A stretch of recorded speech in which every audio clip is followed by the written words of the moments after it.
Now look, so how you get $100 million and not realize it? That seems to be the question circulating the internet. And today, we're going to get down to it. We're going to be doing a reaction video to the Black Millionaires podcast, in which they're talking about Fawn Weaver, Uncle Nearest, and this whole CFO debacle. If you're into that, please make sure to keep on watching. Fawn Weaver is in a load of trouble with her company, Uncle Nearest, because they have a $108 million loan that they haven't been paying since the beginning of 2024. And the company, Farm Bureau Credit Union, one of them, Yes. sued them. So they're now in federal court getting litigated against, and now they're in a receivership. They're trying to figure out the assets and all of this. So Fawn Weaver is basically saying, yes, I'm the CEO. I accept responsibility for this. However, it was the CFO that applied for these loans, lied about how many barrels they had, lied about their finances, financed all of this, put all of this debt on the company, and now we're in the reason we're in because of him. So I just want to do a quick correction on some things and clarifications. This lawsuit is not from Uncle Nearest. It's not Uncle Nearest suing the former CFO. This is a civil suit between Fawn Weaver, her husband, and her entity suing the former CFO.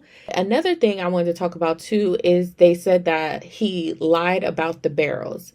He didn't lie about the barrel count. And it seems to be a lot of things are getting convoluted and put together, because I'm going to tell you, this whole web wee of this lawsuit is very tricky, and there's a lot of timeline and things going on. Apparently, the former CFO filed that they had X amount of barrels, but they were not all stationed at the Uncle Nearest brewery or distillery.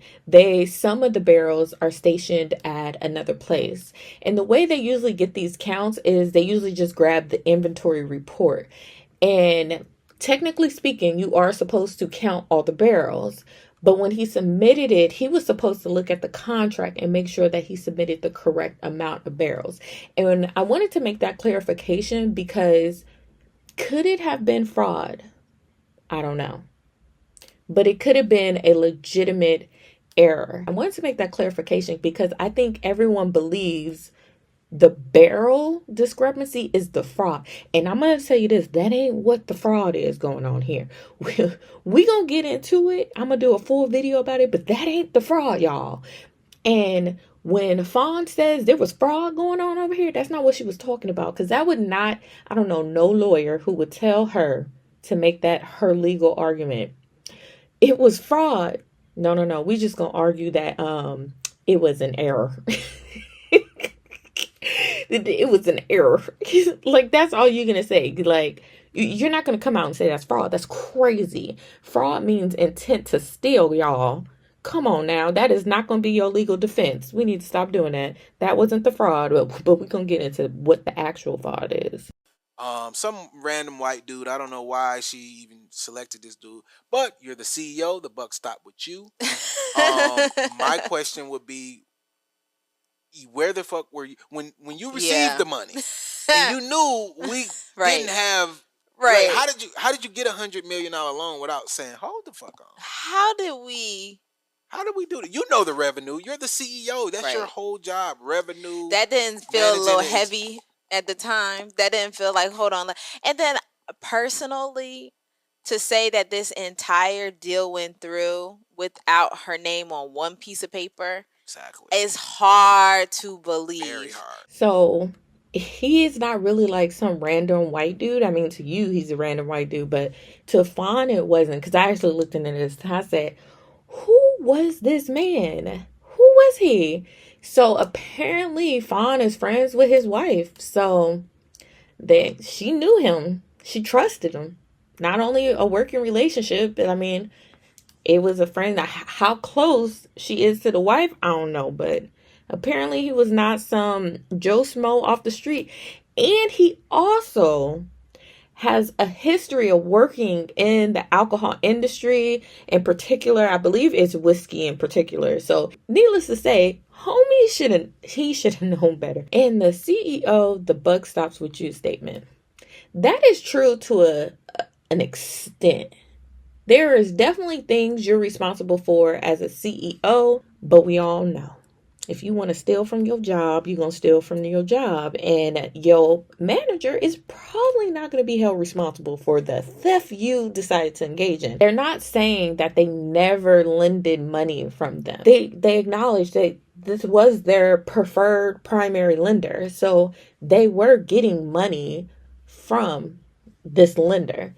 The issue and the problem was the CFO. This is where it get crazy, y'all. Because I have been trying to not talk about the fraud, but y'all, he was stealing, y'all. Legitimately stealing. Allegedly. Allegedly, fool was literally taking money and putting it into his accounts. And so what they said he was doing was, so they had this open line of credit with them, with the lenders. And what he did was, over the course of a year, he increased the credit limit 7 times. 7 times.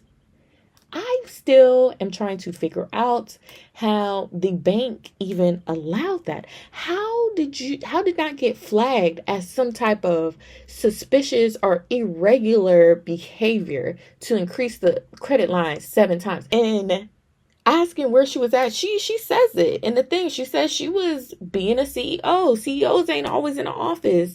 She was flying out doing speaking engagements. She was doing the promotional things, because we all know about the brand mostly because of Fawn. It's not because we just see the alcohol. We know Uncle Near's story, and the reason why we know that is because of Fawn. So she was out doing marketing for the company, and she also gets a lot of these speaking engagements. She talked about it in the lawsuit as well, that she gets a lot of speaking engagement, which caused her to often be out of the office. And basically, she says they were still doing weekly meetings via Zoom though. And what he was doing allegedly was he would provide her all the invoices, all the revenue, all this stuff. But basically, he was cooking stuff up. Meaning, after he would show her everything, he would go back and he was editing stuff. And I was going to save this part to the end, but I'm going to let you in on a little bit of secret. Homie literally admitted to it. He admitted to it. Literally, he admitted to it to a third party auditor that he had did these things. It's deep, y'all. It's crazy. Y'all need to read that one. I'm actually going to do a video on that lawsuit specifically because it's crazy. So what I would have loved to see is, before the Farm Mid-America Credit Union, before they sued you, I would have loved for Fawn Weaver to come out in 2024 and say, hey, we did an audit. Yeah. We found out our CFO was on some bullshit. Mm-hmm. We got all of these loans and we lied on our finances. He's going to go to jail or whatever he's going to do. We're going to try to negotiate with the credit union on getting some of the assets back and try to restructure this loan. But that would have been a year and a half or 2 years ago. Mm-hmm. Sue him. See, I knew it. So he said they lied on our finances. I knew it. Everyone thinks the fraud is the barrel count. That's not the fraud. That you the fraud. No, that's not where the fraud is in this situation. What Fawn actually said is, we were victims of fraud. And who was victims of fraud? Who's the we? Uncle Nearest. If the fraud was the barrel count, that wouldn't make any sense for Uncle Nearest to be the one who was frauded. Because technically speaking, even if it was the former CFO who committed the fraud, Uncle Nearest still wouldn't have experienced fraud in that situation if it was the barrel count. The fraud is the stealing of the money and the withdrawals and all that other stuff. That's the fraud. And, I think we all would have liked a very clean timeline. But, life don't work that way. My concern is this. It's like when we're Black media, we need to do our due diligence to make sure that we are actually presenting the narratives correctly, because we can do a lot of harm in just jumping on a mic and talking. I love their podcasts. I watch them. When I saw this, I was like, oh, like it's gonna be perfect to go with my theme, but I'm very disappointed because it's pretty clear they haven't read any of the documents. They haven't read any of the court hearings or anything. If anybody actually is interested in actually reading them, you can let me know in the comments and I will drop the links for you so you can read them yourself so you can know what's going on. I'm going to include, I include the stuff in my video, but if you want to, knowledge is power, guys. Be looking out because I'm going to be coming out with a video soon about breaking down the whole lawsuit. I mean, technically speaking, I did it in this video, but it's some more stuff I didn't tell y'all. Because when I tell you this stuff is juicy, real juicy, y'all. And if you like videos like this, you'll most certainly like this one. And until next time, stay beautiful, stay blessed, stay Black. This is Jade, and you're watching Get Into the Black. Bye-bye.